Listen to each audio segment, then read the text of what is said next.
te dejo que retomes por dónde ibas. Bueno, quería aclarar algo, Gas. Yo estaba metiéndome un poco para distinguir la sentencia de primera instancia de la de segunda, pero tampoco lo quería Sí, hacer confundir. dime. No, si quería agregar algo ahí como Eh, para que ellos ah, tengan bien clara la diferencia bien, entre... Ahí bien, Roxana bien. me Sí, podemos. preguntaba el momento exacto en que se empieza a computar Bien, el vamos. plazo para el juez de cámara para resolver. Vamos a tratar de ser precisos y claros. La diferencia entre los órganos jurisdiccionales unipersonales y los órganos jurisdiccionales colegiados es los plazos para dictar la sentencia y el momento a partir del cual se empieza a contar el plazo para dictar la sentencia. Como bien dijo Guille, si es un juzgado unipersonal, el llamado de autos para sentencias se dicta, y como contesté en el chat, si se dictó un día lunes, ese despacho toma nota, es decir, tomará nota el día martes, y el primer día siguiente, hábil, el miércoles, será el primer día que se cuenta para los 5 días de consentir ese llamamiento de autos para sentencia y comienza a correr el plazo para el juez de forma individual. En los tribunales colegiados, los órganos colegiados, tenemos un momento posterior al llamado de autos para sentencia y que ese es el momento de sorteo. ¿Qué se sortea? Se sortea el orden de votación de los jueces o magistrados, es decir, quién va a ser el primero que va a hablar, va a abordar la problemática y va a proponer una solución a ese litigio. En ese momento que queda el sorteo efectuado, a partir de ese momento comienza a correr el plazo que tiene el juez para dictar la sentencia. Y acá hay una problemática que se da en la práctica muy habitual y es cuánto tiempo consume el juez del primer voto. Es decir, si yo tenía para dictar sentencia, supongamos 60 días hábiles, acuérdense que siempre en Código Procesal, hablamos de días hábiles, si el juez del primer voto insume o gasta 50 días en hacer el primer voto, los restantes jueces tendrán que en 10 días abordar la problemática. Y puede ser que el juez del segundo voto no esté de acuerdo con la solución que propuso al conflicto el juez del primer voto. Por lo cual, tiene muy poco plazo para poder refutar los argumentos que considera erróneos de su colega. Y si tiene que plantear una disidencia, debe ser una disidencia bien fundada, ¿no? Distinto es cuando el juez del segundo voto adhiere al del primero, es simple, pero cuando va a ser una disidencia, realmente debe estar bien fundada, deben estar explicadas las razones, y el derecho, y la jurisprudencia, y la doctrina, y los criterios de otros órganos superiores, o el mismo criterio de ese órgano. Y cuando le llega al tercer juez, el plazo vence al otro día. Es decir, le llega el día 59 al tercero, que tiene que en un día expedirse. Entonces muchas veces hay como pacto de caballeros entre los órganos jurisdiccionales para que el juez del primer voto no consuma todo el plazo. Y se ponen de acuerdo en decir, bueno, ustedes no se, el juez del voto no se consume el primer plazo, cuando a mí me toque ser primer voto tampoco me voy a consumir, entonces nos vamos dejando, es decir, no se va a llevar los 60 días. Si el juez del primer voto se lleva los 60 días, ya evidentemente es un proceso complicado y que hizo, hablando de eso, me está llamando el presidente de la Cámara. Guille, ¿puedes seguir? Sí. Nada, retomamos con lo que decía Gastón. Los jueces de la Cámara coordinan entre ellos para no consumir todo el plazo que necesitan para expedir el voto, porque fíjense que en Cámara puede ser que hasta 3 jueces voten. Cuando no hay acuerdo entre los dos vocales de una sala, dirime el presidente del tribunal, o sea, el presidente de la Cámara, de tal suerte que ese va a ser el que desempate. Entonces, idealmente el tiempo tiene que alcanzar para que voten los tres. Si no hay disidencia no hay problema, pero bueno, este es un escenario que se presenta, como decía Gastón, cuando no hay un acuerdo, digamos, sobre el fondo del voto, que es lo normal, ¿no? Lo normal es que no haya disidencias, es raro que se produzcan disidencias internas respecto de los votantes. En general, el primer vocal construye el voto y el segundo adhiere. Pero bueno, puede ser que se produzca alguna disidencia, entonces tiene que votar el otro vocal con fundamento propio y el presidente desempatando la cuestión. Bueno, sigamos avanzando así no se nos va el tiempo. Les decía, ¿a dónde tenemos que apuntar cuando estudiamos la sentencia? Hay varios aspectos que son, no son para nada difíciles, yo se los adelanto desde ahora. Tiene que hacer hincapié, primero en la estructura y en los requisitos de la sentencia. Después tienen que hacer hincapié en los efectos y finalmente en la cosa juzgada. O sea, lo más importante de la sentencia pasa por ahí, para que ustedes se puedan estructurar la lectura en sus casas. Insisto, requisitos y estructura. Segundo, efectos de la sentencia. Y finalmente la cosa juzgada. No es difícil, ahí lo más complicado es distinguir la cosa juzgada formal de la material, pero ya vamos a hablar un poco de eso. Entonces, metámonos en el primer aspecto, que es este de los requisitos y de la estructura de la sentencia de primera instancia.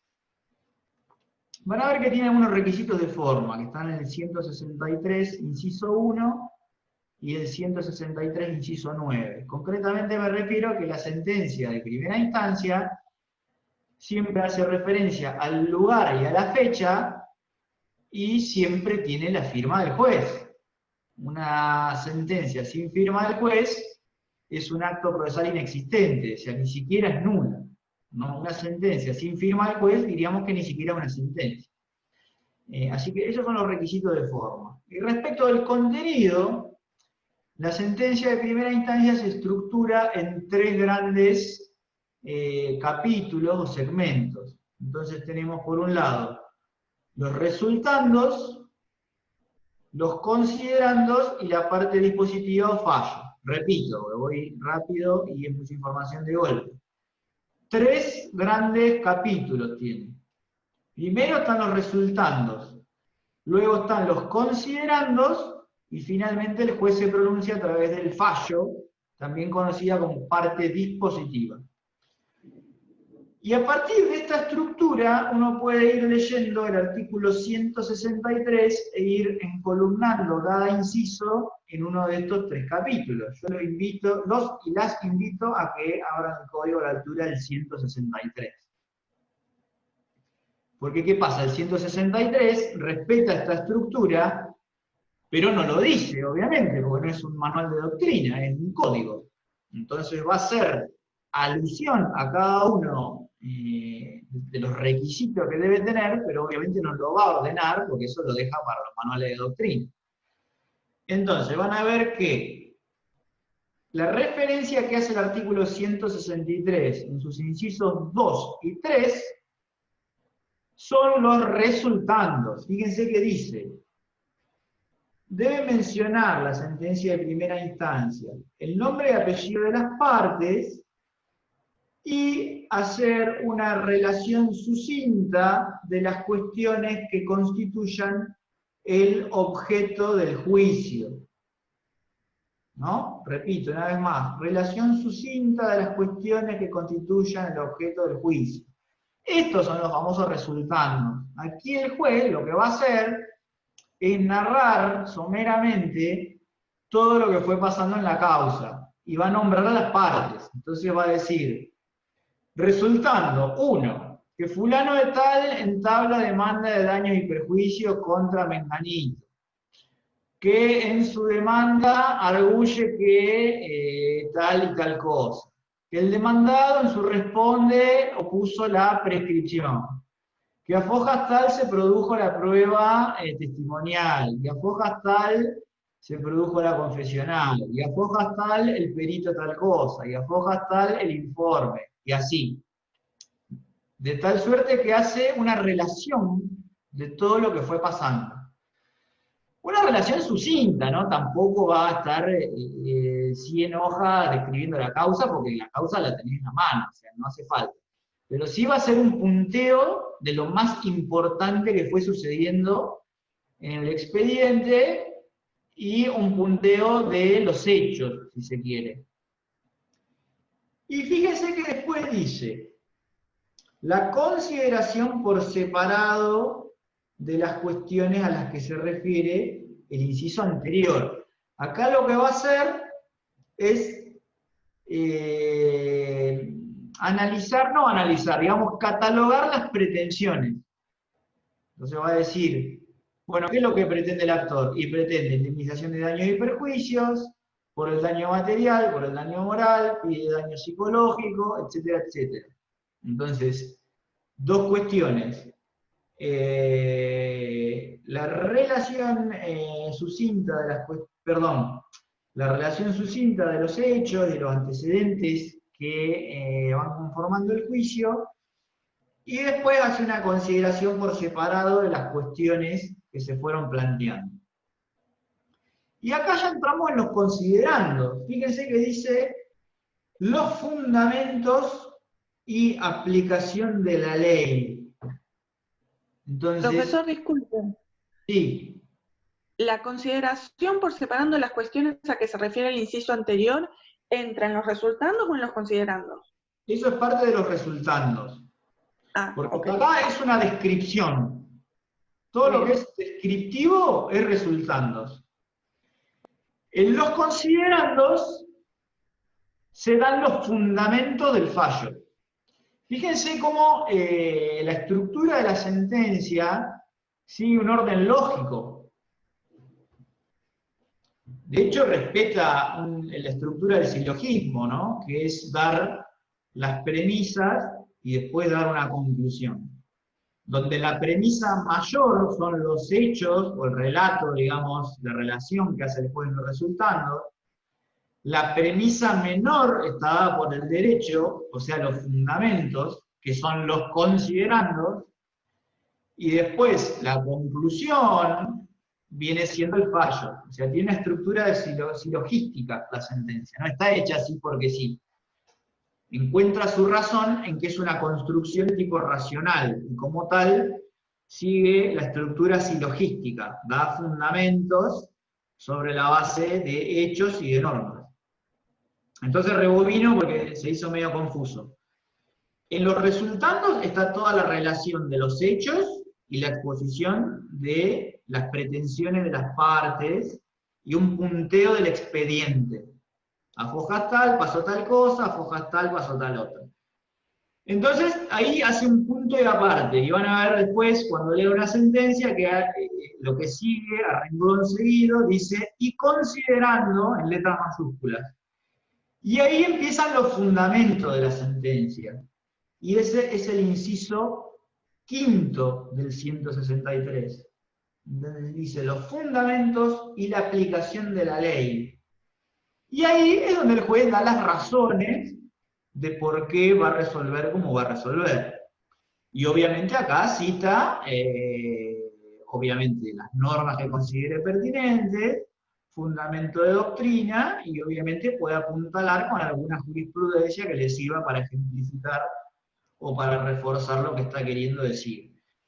Pero fíjense cómo acá esto está íntimamente vinculado con los principios que ya hemos analizado y con el Código Civil y Comercial. Fíjense que el Código Civil y Comercial, en su artículo 3, si no me falla la memoria, habla de que todos los jueces deben fundamentar la sentencia. Y esto ustedes lo unirán con algo que ya habrán visto en algunas materias de derecho civil, que es la constitucionalización del derecho privado. Porque esto ya era operativo desde antes, lo que pasa es que no estaba en el Código Civil y Comercial. Estaba en los diversos pactos y tratados de derechos humanos a los cuales adhirió la República Argentina, más precisamente la Convención Americana en los artículos 8.1 y 25, donde habla de las garantías judiciales, esto ya estaba, que el juez debe fundar la sentencia. Ese es el más importante. Después en todos los tratados que hablen de la organización de la justicia va a estar presente siempre la debida fundamentación de la sentencia. Así que rebobinamos. Todo lo que es relación de cuestiones de hecho y descriptivas son los resultandos. Cuando el juez fundamenta la sentencia, esos son los considerandos. Y finalmente la sentencia termina con lo que se llama fallo, que habitualmente está titulado como resuelvo. Esa es la estructura de la sentencia civil de primera instancia. Dice, y resultando, 2 puntos, y ahí empieza, que fulano de tal entabló demanda de daño y perjuicio contra mengano, que solicitó daño moral, daño material y lucro cesante. Y considerando que en las relaciones civiles rige el principio de no dañar a otro, que está probado que fulano lo atropelló a mengano, y que hay una norma que dice que todo aquel que daña tiene que indemnizar, y que esto está apoyado por jurisprudencia del Tribunal Superior. Resuelvo.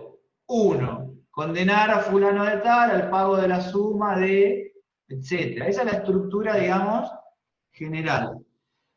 En el fallo, o resuelvo, o parte dispositiva, además de acoger o rechazar total o parcialmente las pretensiones del actor, ahí lo que va a hacer el juez también es imponer costas, eso es muy importante, no solamente dirime la controversia, impone también costas, y si está en condiciones también regula honorarios. Digo si está en condiciones porque a veces la base sobre la cual se tienen que regular honorarios todavía no está firme.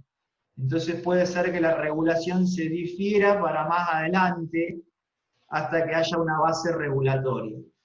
Pero digamos por regla, la parte, el fallo o parte dispositiva contiene la condena o absolución del demandado, esto es rechazar total o parcialmente las pretensiones del actor, tiene la imposición de las costas, y contiene además, si hay base regulatoria, la regulación de honorarios.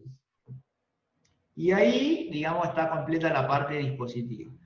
¿Qué pasa si no hay imposición de costas? Esto es muy importante que ustedes lo tengan presente y que estén alertas, porque en provincia de Buenos Aires se interpreta que si no hay una expresa imposición de costas son en el orden causado. Así que ahí hay que estar muy atentos. No así en Nación, que rige otra jurisprudencia un poco más moderna, pero en provincia de Buenos Aires, la Corte de la provincia, digamos, tiene una doctrina legal según la cual si no hay una expresa imposición de costas, se interpreta que son en el orden causado. Esto quiere decir que cada parte debe correr con sus gastos. Esto es muy importante que ustedes estén alerta, porque acá, como litigante, lo primero que debieran hacer es solicitar una aclaratoria respecto de las costas y apelar por las dudas. Ustedes debieran mantener vivo ese recurso para después no tener una sorpresa desagradable. Sobre todo si es que son los que han salido victoriosos de la contienda y están esperando que las costas se impongan al que ha salido derrotado. Sería una sorpresa bastante amarga que después de ganar el juicio las costas sean en el orden causado. Así que ahí el consejo es alerta a la imposición de costas. Si el juez no dice nada, probablemente se olvidó, o algún descuido, y hay que solicitar vía aclaratoria que se haga, digamos, la imposición de las costas conforme al principio de la derrota. No obstante, yo también apelaría para mantener vivo ese recurso. ¿Cómo funciona ese sistema? Si el juez dice, ah, no, tiene razón, yo me olvidé de imponer costas, bueno, se la vamos a imponer al vencido, ahí el recurso queda abstracto y uno lo desiste. Ahora, si el juez contesta, no, yo no me olvidé de imponer costas, lo que pasa es que no dije nada porque consideré que son en orden causado, entonces ahí yo tengo vivo el recurso de apelación. ¿Me siguen hasta aquí, no? es importante estar alerta a la imposición de costas en la sentencia definitiva, porque si no dice nada, se interpreta O sea, que son causados. Entonces, si ustedes disculpa, ganan... una pregunta. Sí, dime. O sea, se pide el recurso de aclaratoria y en subsidio el de apelación, por si cuando... Los dos al mismo tiempo, quiero decir. Sí, porque el recurso de apelación, que te lo van a ver con Gastón cuando hable de recursos, es un recurso que primero se interpone y después se funda. Entonces uno tiene la posibilidad de articularlo por las dudas, digámoslo así, sin perjuicio de solicitar al juez que aclare a ver si es que se olvidó o no. Entonces, si el juez te dice, no, me olvidé, y impone costas, ya el recurso de apelación uno lo desiste. Si el juez te dice, no, mire, a la aclaratoria que formula el doctor Abán, yo no me olvidé nada de imponer costas, considero que son en orden causado, por esto y por esto, por las razones que sean. Ahí yo lo que hago es luego fundar el recurso de apelación, poniendo de manifiesto que si soy el que gana el juicio, y conforme al principio objetivo de la derrota, no debieron ser en el orden causado, sino imponerse al que acaba de perder el litigio.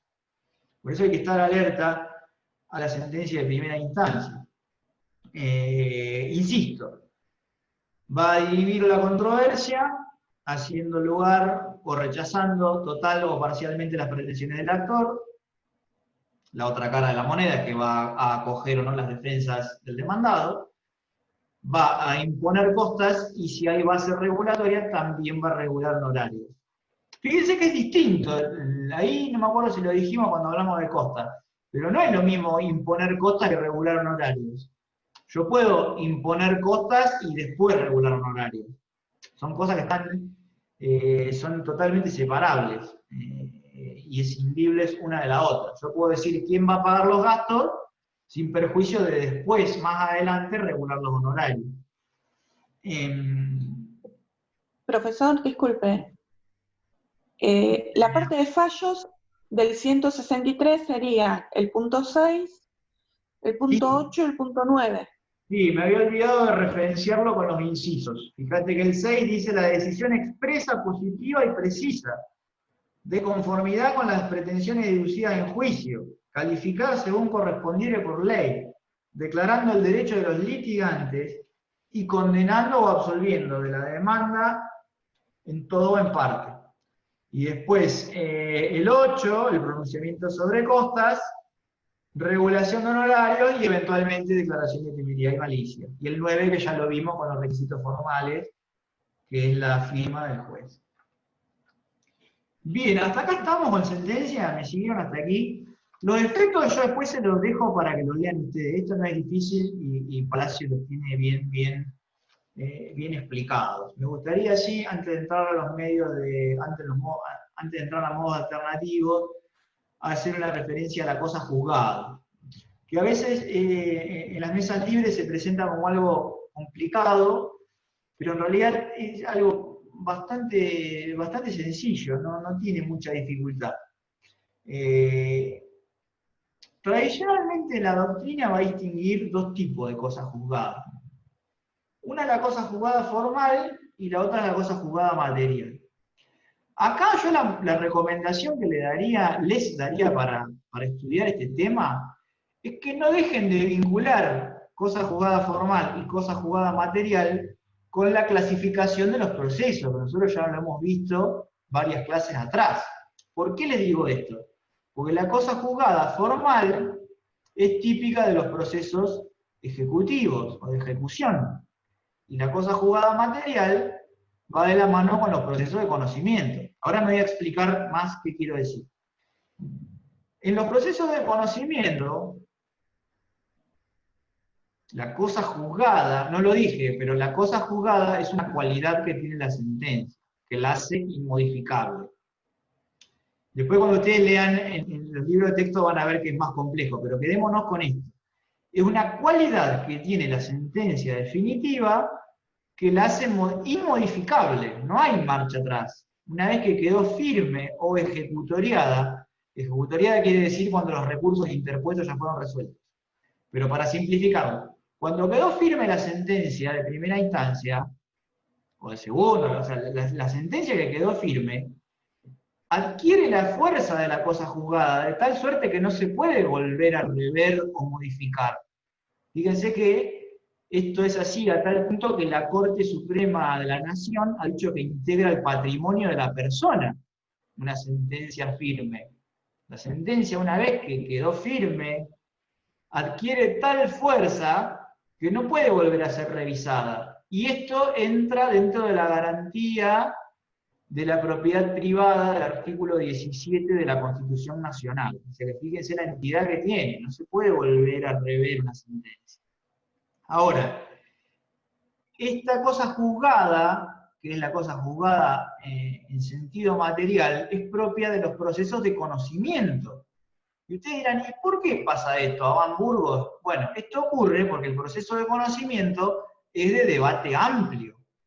¿Qué quiere decir debate amplio? Y que hay una posibilidad de articular medios de prueba de todo tipo y que las defensas son también amplias.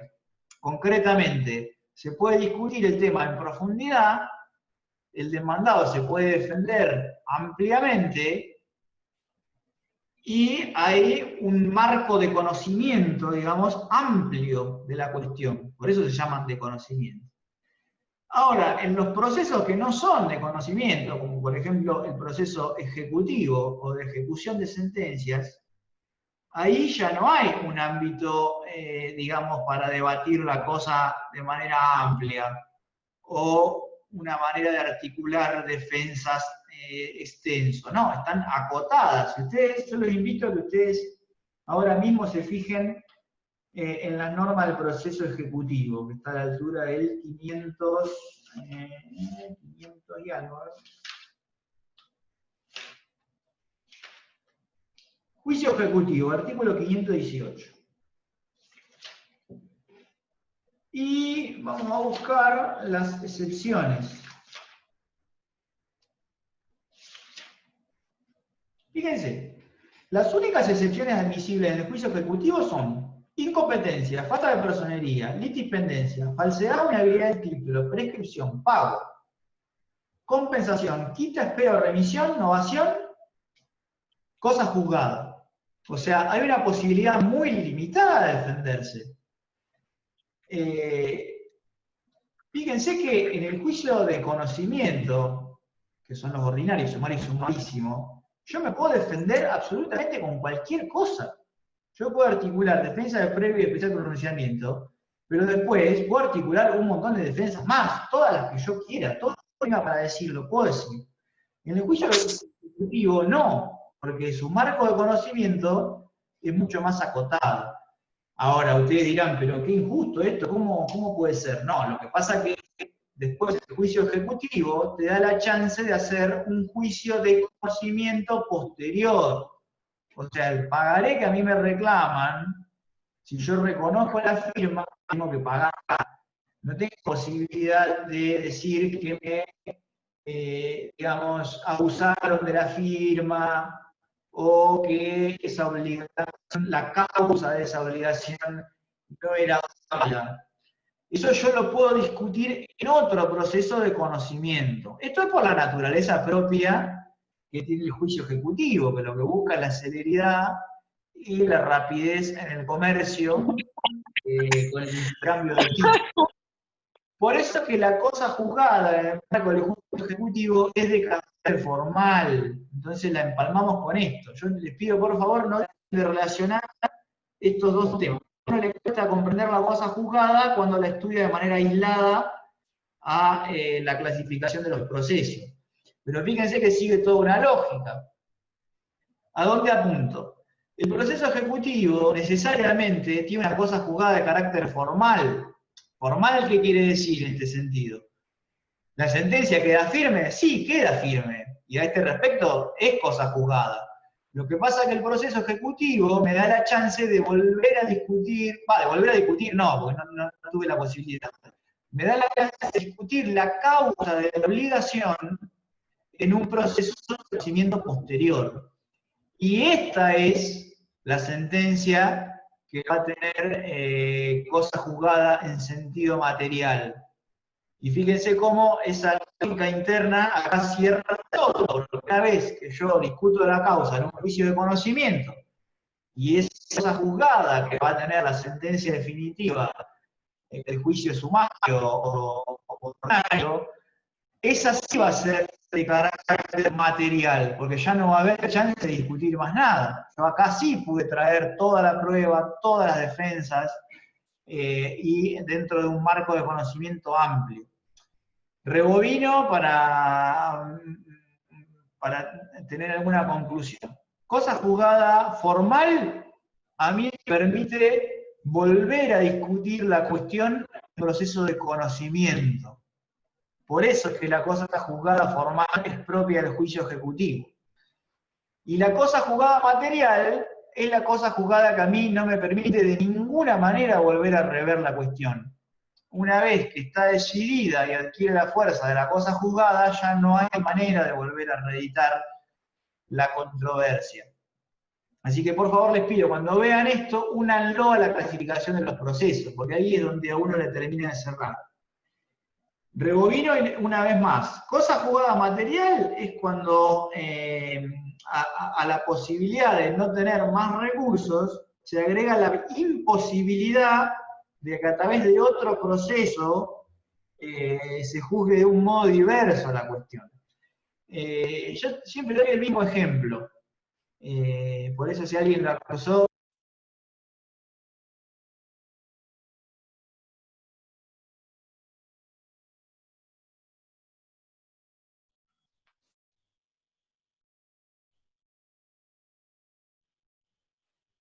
Bueno, se congeló Guille de nuevo.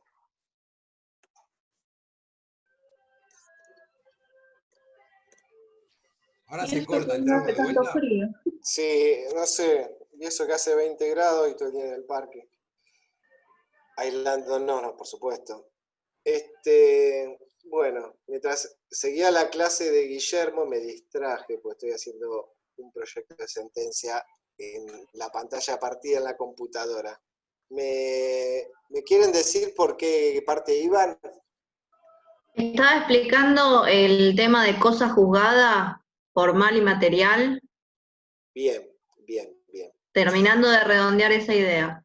Bien.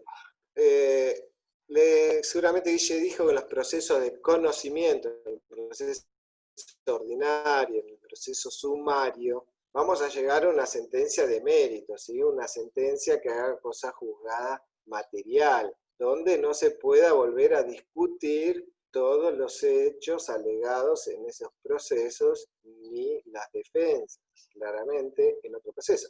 A diferencia de las sentencias que hacen cosa juzgada formal, como son el proceso ejecutivo, que tenemos un proceso de conocimiento posterior, donde ahí sí podemos discutir de forma amplia todo. Ese es el ejemplo clásico entre una sentencia que hace cosa juzgada material y otra que hace cosa juzgada formal.